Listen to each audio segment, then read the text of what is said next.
अतुल सुभाष, जिसका नाम बिहार नहीं, भारत नहीं, लगभग पूरे विश्व में गूंजने लगा है। लगभग सभी लोगों के जुबान पे एक बार अतुल सुभाष का नाम जरूर आ रहा है। और अपनों के वजह से, अपनों के दिए दर्द के वजह से अतुल सुभाष जिंदगी जीना छोड़ दिए। और दर्द भी ऐसा कि ना सहा जाए और ना किसी से कहा जाए। और अतुल सुभाष का सबसे बड़ा दर्द और सबसे बड़ा दर्द देने वाला अपने ही थे। और उन अपनों को यह नहीं पता था कि अतुल सुभाष से अपना जान अपने दे देगा। और इस मामले में कहीं ना कहीं भारत के न्याय प्रणाली पे उंगली उठा दिया है।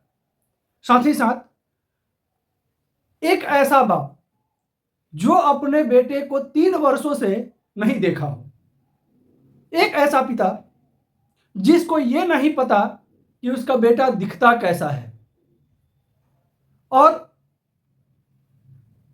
एक पढ़ा लिखा इंसान, एक इंजीनियर जो एआई इंजीनियर थे, वैसे शख्स की कुर्बानी, आत्महत्या करना, जान देना कहीं ना कहीं बहुत सारे सवालों को जन्म देता है। और बिहार के समस्तीपुर के रहने वाले अतुल सुभाष, उनका आत्महत्या के पहले का वीडियो देखने के बाद ऑटोमेटिक आंख से आंसू छलक जाती है। उनके ऊपर धाराएं लगाई गई। अब वो धाराएं कितनी जायज थी, कितनी नाजायज थी, कितनी सही थी, कितनी गलत थी, ये तो न्याय प्रणाली ही जाने। परंतु एक इंसान को इतना बोझ के तले दबा दिया गया कि वो इंसान जिंदगी जीने से ऊब गया और अंततः वो इंसान आत्महत्या कर ली।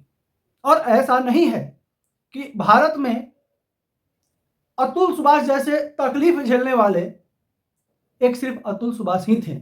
बहुत सारे लोग ऐसे हैं जो न्याय प्रणाली के तले दब के और त्राहिमाम करने में विवश हैं।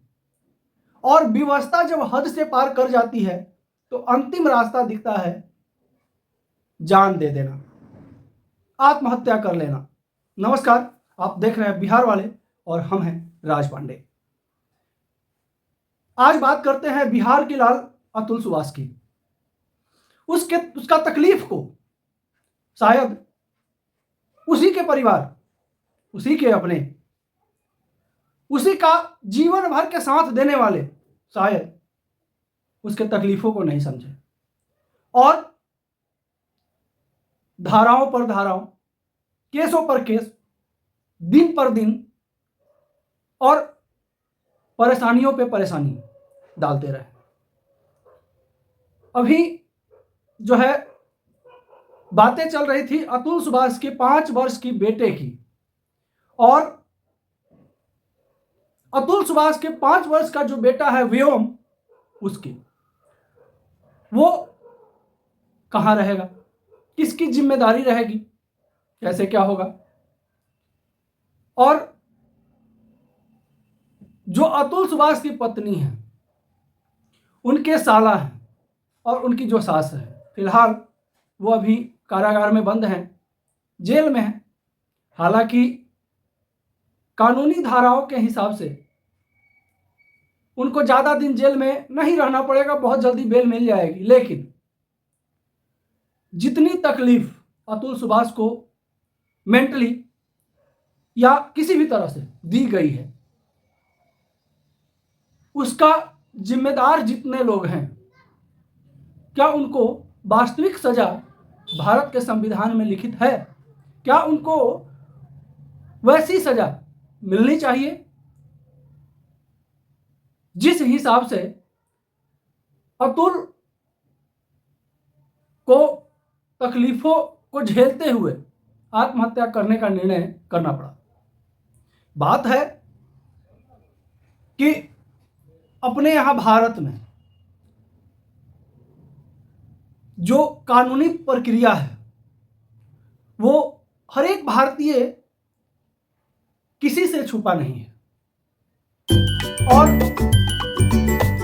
एक चीज और इस चीज को लेकर के फाइनल हो गया कि न्याय प्रणाली भी टिकाऊ है।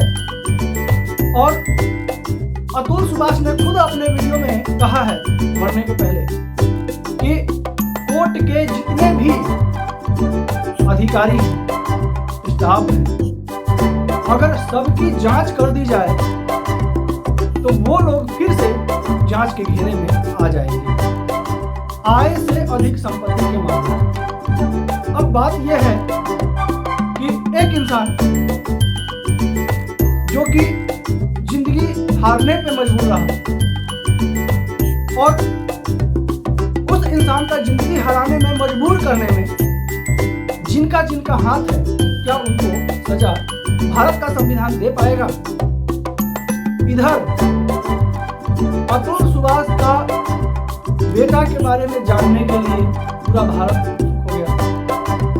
आखिर नाम क्या है, पढ़ता किस क्लास में है, रहता कहाँ है, बहुत तरह की क्वेश्चन बहुत सारे लोगों के मन में घर बना। और अतुल सुभाष के बूढ़े माता पिता जिनको उम्मीद था कि अब मेरा बेटा इंजीनियर बन गया है, अच्छी नौकरी करने लगा है, हमारा बुढ़ापा चैन से कट जाएगा, लेकिन मानसिक प्रताड़नाओं की वजह से अतुल सुभाष को यह दुनिया छोड़ना पड़ा। और सबसे ज्यादा दर्द जो है अपने बूढ़े माता पिता को दे के जाना पड़ा। इसमें सबसे बड़ी बात है कि जब अतुल सुभाष की पत्नी उससे जब पूछताछ बेंगलुरु पुलिस कर रही थी तो अतुल सुभाष की पत्नी बोली कि हमें कुछ नहीं पता है। फिर जीवन संगनी का मतलब क्या होता है? और इसमें कहीं ना कहीं 100% दोष जो है वो अतुल सुभाष के सास का भी है। हो सकता है अतुल सुभाष की गलती हो, लेकिन एक पत्नी का फर्ज क्या होता है?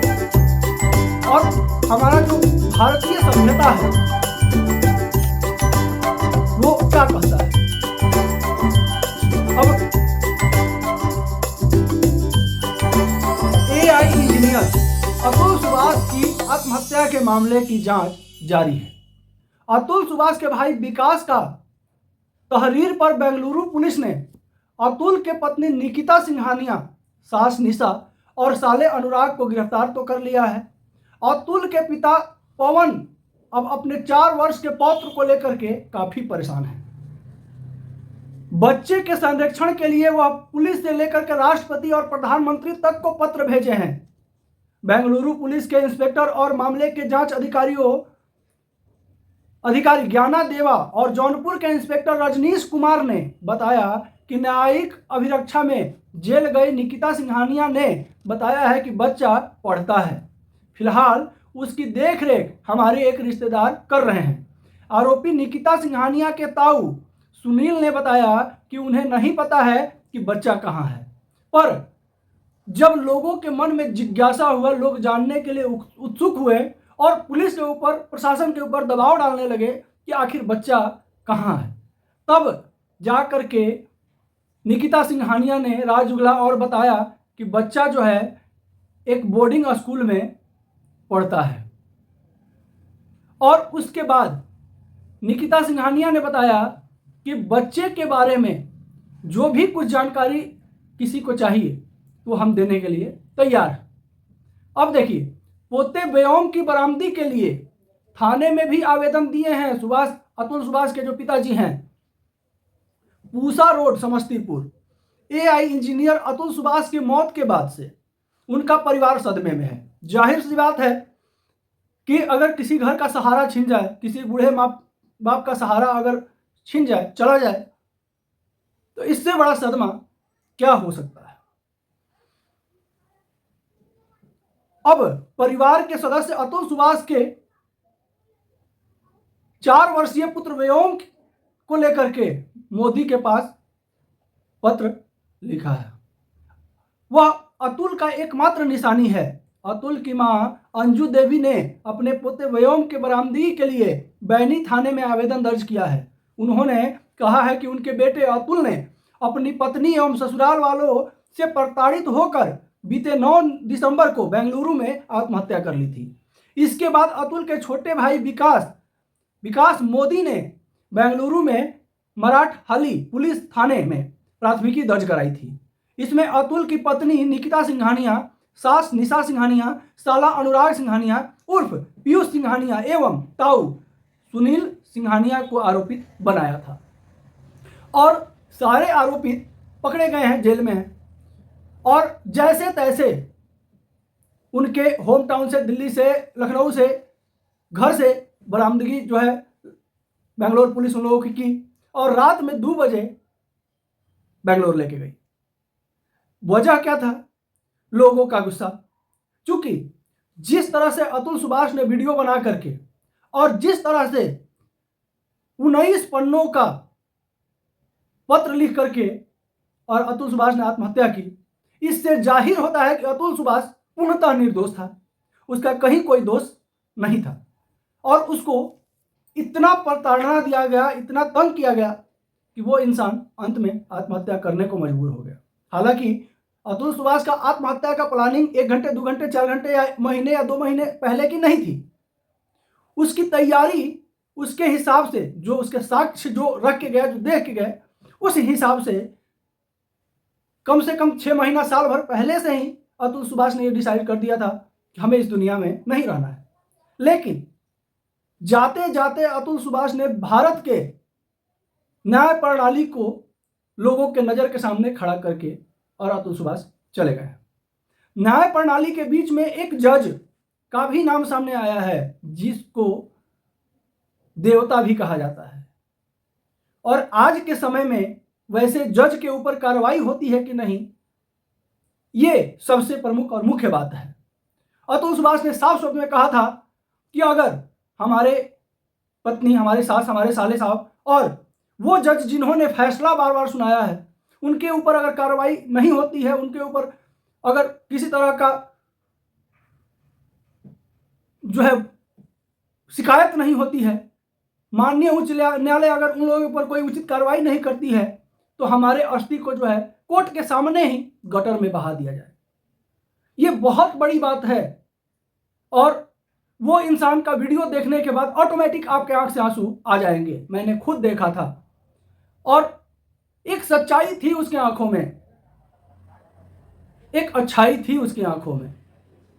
और अतुल सुभाष ही नहीं, अतुल सुभाष जैसे लाखों लोग भारत में इस न्याय प्रणाली के चक्की में पीसे जा रहे हैं। आज एक अतुल सुभाष ने आत्महत्या किया है और यही अगर चलता रहा तो कितने अतुल सुभाष आत्महत्या कर चुके होंगे और आगे कितने करेंगे। हमारे चैनल पर अगर नए होंगे तो बिहार से जुड़ा हुआ हर एक वो खबर जो आपको जानना जरूरी है, वो जानने के लिए चैनल को सब्सक्राइब करना बिल्कुल नहीं भूलिएगा। साथ ही साथ वीडियो अच्छा लगे तो लाइक करते हुए जाइएगा, वीडियो को शेयर कीजिएगा ताकि बिहार से निकला हुआ हर एक वो खबर, हर एक वो बात जो हर किसी को जानना जरूरी है, सभी तक जरूर पहुंचे। नमस्कार, जय हिंद।